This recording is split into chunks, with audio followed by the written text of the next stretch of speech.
తెలంగాణ ప్రజానీకానికి, తెలంగాణ రైతులకి మేము చేతులెత్తి దండం పెట్టి విజ్ఞప్తి చేస్తున్నాం. ఇది కేసీఆర్ తీసుకొచ్చిన కరువు. కేసీఆర్ హయాంలో నీళ్లు తగ్గిపోయినాయి. మేము 24 గంటలు కరెంటు వ్యవసాయానికి, ఇండ్లకి, పరిశ్రమలకు ఇస్తూ ఎక్కడా ఒక్క నిమిషం కరెంటు కట్టు లేకుండా, మంచినీటికి ఇబ్బంది లేకుండా, ఈ తక్కువ నీళ్లతో ఎక్కువ పంట ఎట్లా కాపాడుకోవాలో మేము సర్వశక్తులొడ్డించి ప్రయత్నం చేస్తున్నాము. ఈ మొహాన్ గట సూర్యాపేట వస్తే అప్పుడు నీళ్ళు వదిలిపెట్టినట. అసలు దేనికి నీళ్ళు వదిలిపెట్టు తెలియదు ఆయనకి.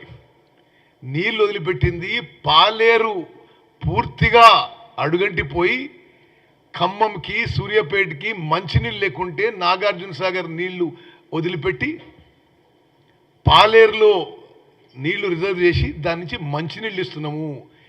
నీ మొహం చూసేవారు నీళ్ళు ఇవ్వలే. ఎక్కడ కూడా నువ్వు వస్తున్నావు నీళ్ళు ఇస్తలేవు.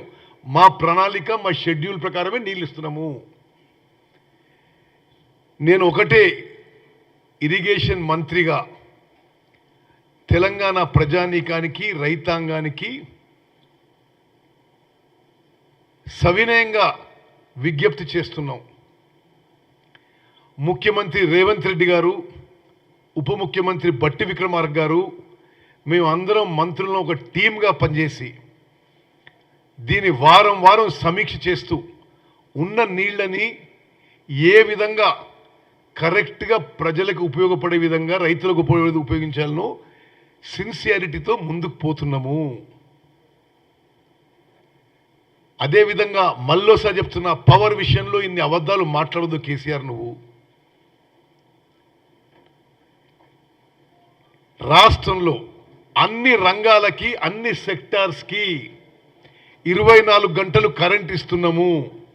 ఎక్కడా ఒక్క నిమిషం కూడా కరెంటు లోటు లేదు. కొద్దిగా వెనక్కి పోతే గోదావరి నదీ జలాల మీద మాట్లాడే అర్హత ఉందా నీకు? మీకు ఒకటి చెప్పాలి మీడియా మిత్రులారా, నేను ఇప్పుడు ఒక 120 రోజులైంది ఇరిగేషన్ మినిస్టర్ అయ్యి. ఇది ఒక పౌరునిగా, ఒక కాంగ్రెస్ మంత్రి వదిలేసేది. నేను అర్థం చేసుకుందంటే కేసీఆర్ అంత అసలు అవగాహన లేక, నాలెడ్జ్ లేక, కళ్ళు నెత్తికెక్కి ఒక పొగరబోతు వ్యక్తిని ఇంకోటి చూడలే. ఇరిగేషన్ సెక్టర్ ఈడ బ్యారేజ్ కట్టేసి ఆడ కాలువ దువ్వు,